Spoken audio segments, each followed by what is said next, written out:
is your number one SM radio station. Love Radio. Ambala na! At eto na sila, ang nag-iisang masugid na tagahanga ni Nicole Yala. Chris Chuper! Kasama ang nag-iisang die-hard fan ni Chris Chuper, Nicole Yala! Mula sa Mahiwagang Burnay, ang kwento.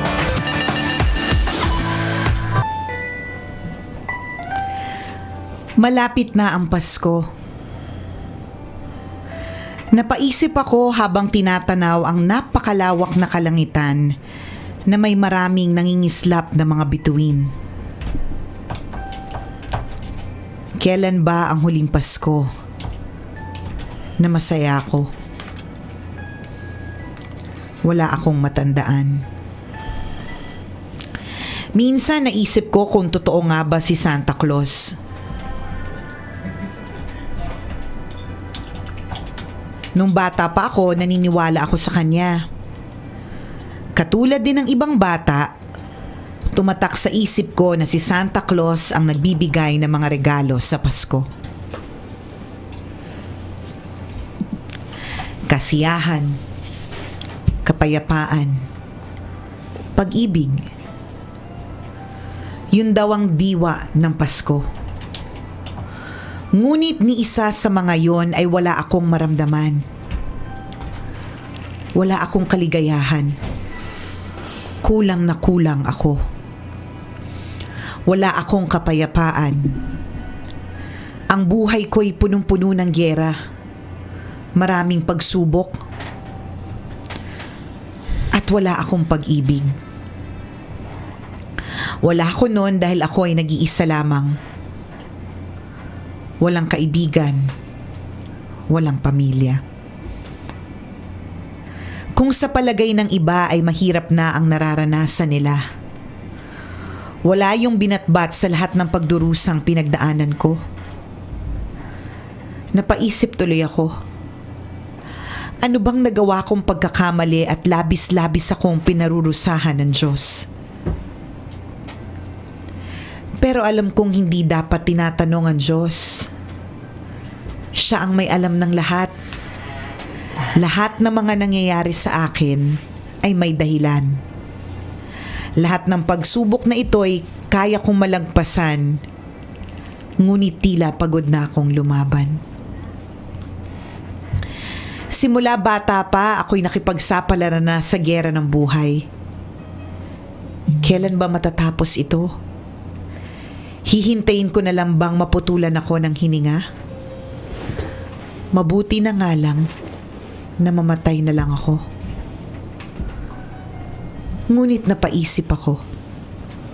Kay lupit naman ang tadhana kung makikitilan ako ng buhay na hindi man lang natatamasa ang kaligayahan na sinasabi ng iba. Gusto kong maging masaya. Gusto kong maranasan kung paano mahalin at alagaan. Gusto kong malaman ang totoong kahulugan ng tunay na pag-ibig.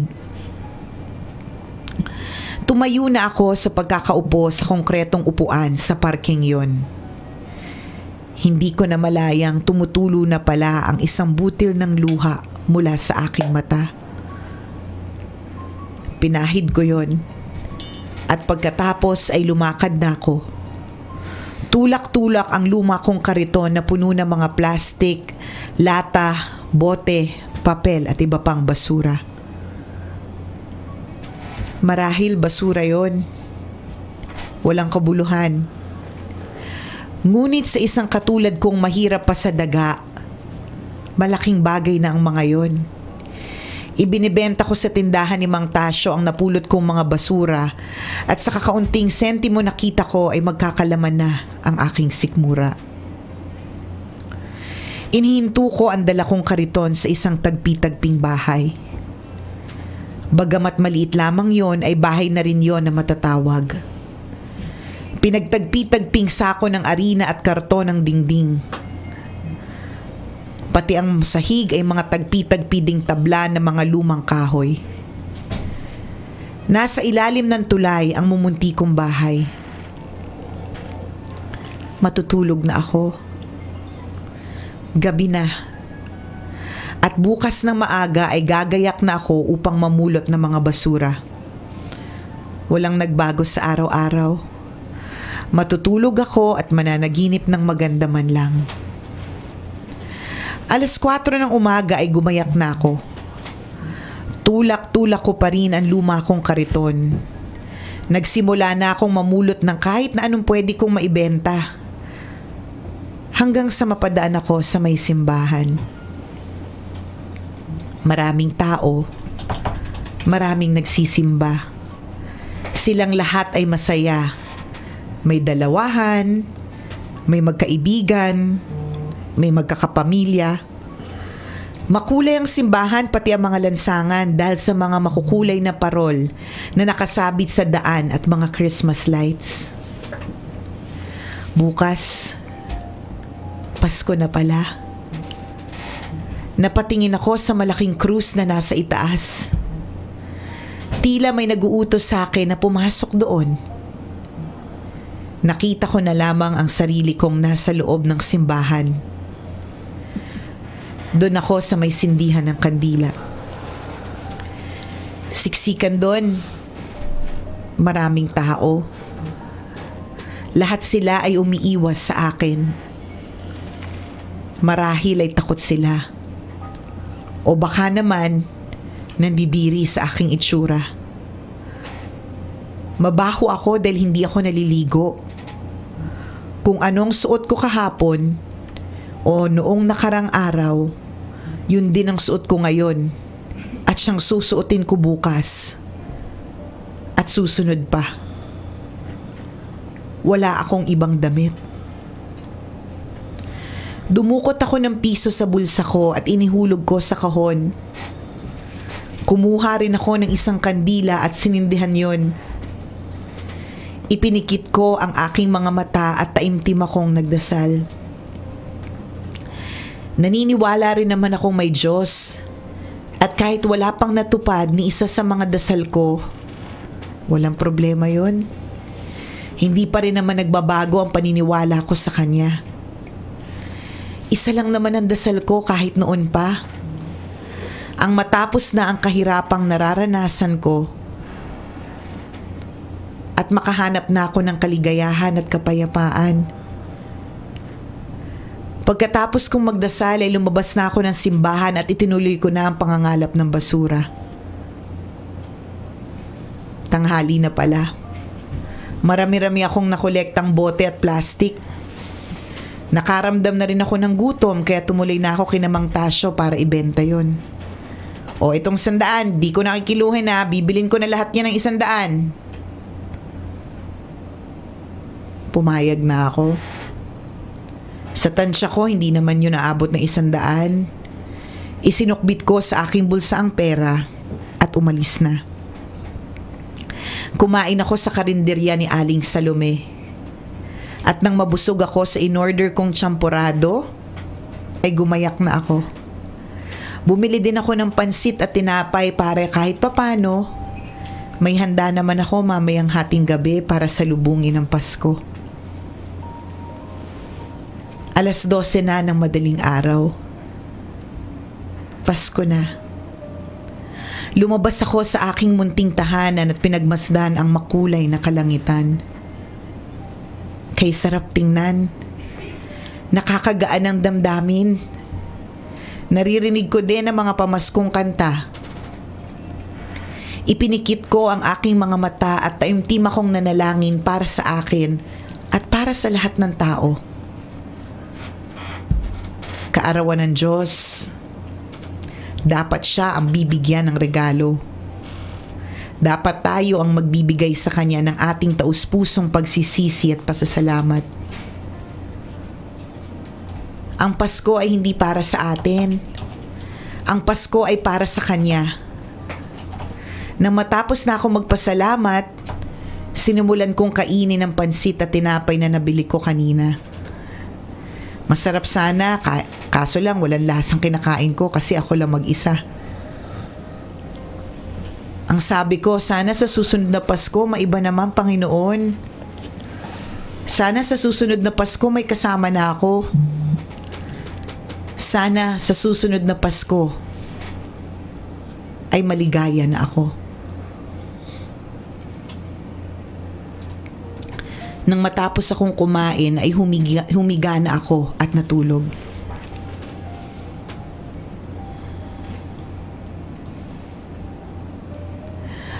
Alas 3:30 ng umaga nang mahulog ang isang pampasaherong bus mula sa tulay. 2 ang kumpirmadong patay, kabilang ang driver at isang batang nakatira malapit dito. Ito ang laman ng balita. Masaklap. Masakit. Ngunit kahit paano ay may dalang ligaya. Sa wakas, natapos na rin ang paghihirap ng bata. Ang paghanap niya sa mundong ibabaw ng tunay na kaligayahan at kapayapaan ay doon na pala sa langit niya matitikman. Kasama ng Diyos sa araw ng Kapaskuhan. Ang kwentong ito ay mula sa orihinal na akdang Ako at ang Madilim na Mundo na isinulat ni Alexa Rix ng pinoyliteratura.wordpress.com.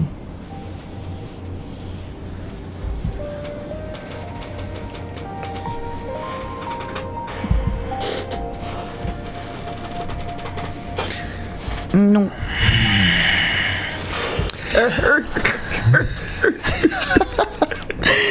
Hang lungkot naman. Ang feels talaga ng Pasko, no? Oo nga. Alam mo yung Pasko, yung may ano siya, emotional feels siya, na parang kahit hindi ka nalulungkot, parang nakakalungkot siyang season. It's a very, very emotional season. In fact, it's a very happy season with all the lights, the trimmings, the celebration, The decorations, the food, the music, the gifts, di ba? the aguinaldo, Correct ka. the 13th month pay. True legend. For others, my 14th and my 15th. The parties, di ba? The never-ending hosting stints, mga kabisyo, di ba? Para sa mga DJs, yan po yung pinaka-important. It's the most wonderful time of the year. Diyan pinakamaraming may pinakamaraming racket. Kaya partner, kapag nanganak ako ng mga mid-November, Oo, pasok basta, pa. Partner, basta normal delivery. Asahan mo sa December, may kasama ka. Maayos pa rin ang Pasko mo. Ibinilin ko rin sa manager natin. So, pero 'di ba, alam mo 'yun, maligaya talaga ang Christmas. Napakaraming napakaraming parties nung kasagsagan ng hosting namin ni Christopher. Kapag ka Christmas season, December 1 pa lang, minsan December 1 hanggang mga 18 or 22, minsan 2 party yan, isang party, 3, ganyan sa isang araw. Correct. Yan. Minsan gabi-gabi talaga. Correct, Yung diba? may iyak ka na. Parang wala na akong tulog. Wala Oo na rin akong boses bukas. Pero tutuloy Pero ganun mo. talaga, pera yan eh. Oo, 'di ba? Tsaka party, 'di ba? Mas marami ding pera kapag Pasko, mas malutong, 'di ba? Pero come to think of it, it's really very emotional. Parang lahat ng mga walang bahay mas masaklap. Yung mga walang maayos na damit, parang mas ramdam nila 'yon. Yung mga ganun, emotional. Totoo yun. Tsaka na iba naglalabasan yung mga advertorial, mga commercial, na ang sakit sa damdamin. Magpasko lahat yun. Mabigat talaga ang yan. bigat ng Christmas di ba? Kukurutin yung puso mo sa mga Correct. naglalabas sa mga mga Totoo. digital content, no? Oo talaga. Sobrang dami talaga. As in, alam mo, yung isa sa mga talagang dumurog sa puso ko, yung minsan, we take for granted that we get to wear clean clothes every day. Yes. Samantalang itong batang ito, di ba, ano yung sinabi niya? Kung ano yung suot ko nung isang araw, nung nakarang araw, ay suot ko ngayon, bukas, at sa mga susunod pang mga araw kasi wala akong damit. Totoo yan. Diba? Yun yung realization na gustong iwanan sa atin ng kwento ng Mahiwagang Burnay, na tayo talaga, aminado tayo na kapag Christmas naman talaga, naglalabasan ng pera. Di ba? Tayo mga nagtatrabaho. But then again, there are people na walang ganyan, na kagaya ng nare-receive natin kapag Pasko. Correct. Kaya mas malungkot sila. Walang bagong damit, walang pang Noche Buena, walang pang queso de bola. Walang kasama. Diba? Walang kasama. Walang kasama. Kasi ang nagpapasakit bigat talaga dyan yung, di ba, Christmas is merrymaking. Yes. Na yung majority ng tao sa mundo mundo nagse-celebrate, nagpapakasaya, pero may maliit na porsyento na sobrang ambigat. Totoo yan. Super. Di ba kapag Christmas din, meron tayong gift giving na tinatawag. Yun po napakalaki ng impact sa amin nung activity na yon, nung charity works na yon, na talagang may mga taong kami natanggap na namin yung basket of groceries namin, pang Noche Buena. Pero nung lumabas kami at nakita namin yung mga taong walang bahay, talagang kukurutin yung puso mo na hala, Paskong Pasko, wala silang pagkain, Kaya wala alam mo, silang bahay. Hindi naman lahat yung iba lasing yun. Sa bagay may point ka doon. Hindi pala nakauwi ng bahay, nakatulog sa kalye. Dati kasi ang tactic po kasi namin dyan, mga madaling araw kami babiyahe. Oo. Tapos ang bibigyan po namin ng ano project po to ng pinaka-bossing namin kakatukin namin yung barong-barong o Oo, kaya tatapikin namin yung mga natutulog sa daan. Yan, Kaya lang sa naging experience namin sa ilang taon namin itong iginagawa, hindi po lahat tulog. Yung iba may katabing suka. So pag tingnan Bagong mo muna, inom. bago lapitan mo pag may suka, wag mo itong lasing yan. Wag mong bigyan. May hangover yan galing doon sa parting pinanggalingan. Ay, Lasing nako. pala. Lasing pala. Pero di ba Diba? nakakabata natutulog Totoo. lang sa Totoo. bangketa. Totoo yan. Yung habang yung ibang mga tao ay busy na nagpapaparlor, di ba? correct. Nagse-celebrate ng, Ang daming kulot. kaliwat ka ng Correct. reunion. Pag Pasko, ang daming kulot, di ba? Talaga. Sabi ko sa'yo, Bagong rebound din. lahat ng mga tao nasa salon, lahat yan kulot, 'di ba? Lahat yan nagpapaganda, lahat yan naka-makeup, 'di ba? Habang may mga taong ganun ang concerns nila na maging star of the night sa kanilang party. Correct. May mga iba naniwala man lang kahit ano, 'di ba? Totoo. To celebrate or to enjoy the At yun yung nakakalungkot season, din. 'di Pag ba? nakikita natin talaga yung mga kapuspalad na paano sila magig-enjoy sa Pasko, wala nga silang pamilya, wala silang bahay, wala silang pagkain. And it is not enough na nalulungkot tayo para sa kanila. There is something that you can do. At ang kagandahan dito mga kabisyo, pwede natin siyang gawin, hindi lang during Christmas season. Correct. Diba? There are many times in the whole year that we can actually do something about it. Diba? Tsaka alam mo, kung halimbawa, hindi ka naman yung tipong tumutulong na maramihan, yung mga maliliit, yung mga nasa paligid mo lang, yung mga nadadaanan mo, yung mga regular mo mga nakikita. Diba? Correct. Hindi yung mga ano mo, tanghenyo ng mga walang saplot na babae sa gabi. Iba yung sayo. Wag ganon, hindi Kawawa ganon. kasi Sinasabitan mo ng pera, Oo, di ba? hindi yun. Kasi nakawa ka, dalawa lang damit. Hindi yun, tanghenyo. Wag kang nga.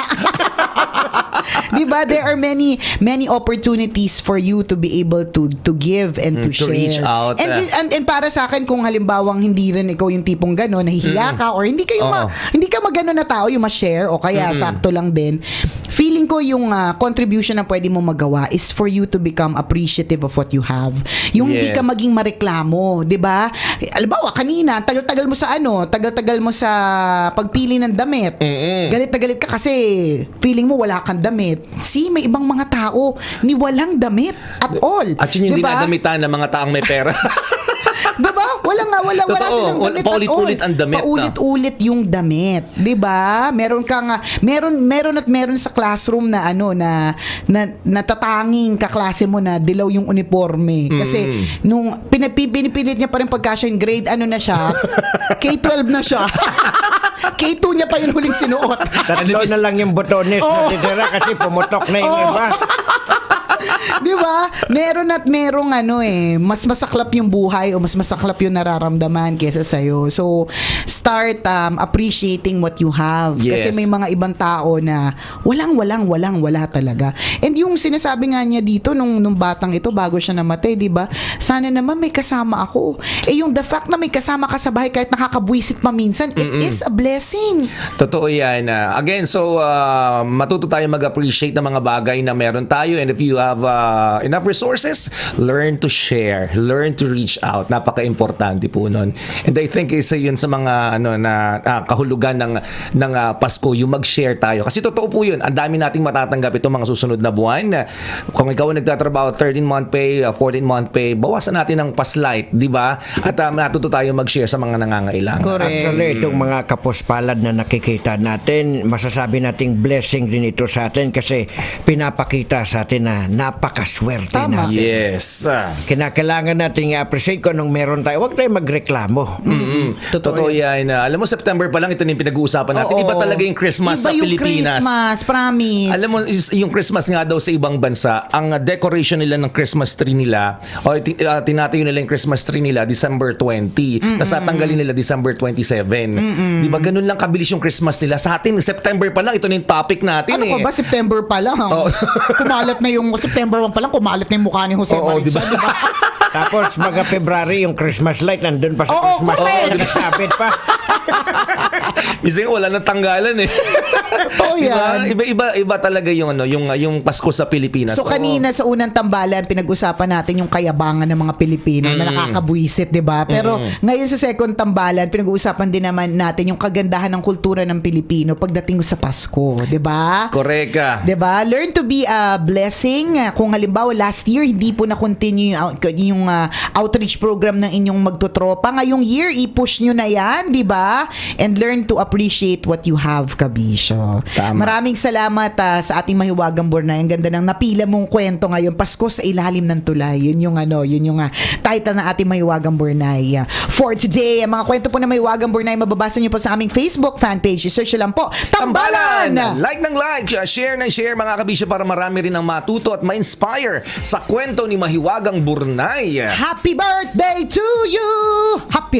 Happy birthday, Sir Noli de la Cuesta! Sir Noli, happy birthday! Happy birthday! Enjoy your special day. Balita ko magpapaletsyon yun eh. Balita ko rin. Batik na yan. Ay, paring Nole, bumaba ka na dito. Isama mo na yung lechon at yung sarsa nun. Yan. Dapat masarap yung sarsa. Happy birthday! O siya mga kabisya, enjoy the rest of your day. Muli ako po si Nicole Yala. At ako naman, si Cambio King Chris Chuper. Nagpapaalala, kung yaman ang turing mo sa iyong mukha, Halika, ibaw natin sa lupa. Now na! Ang programang Station number 1 SM Radio Station.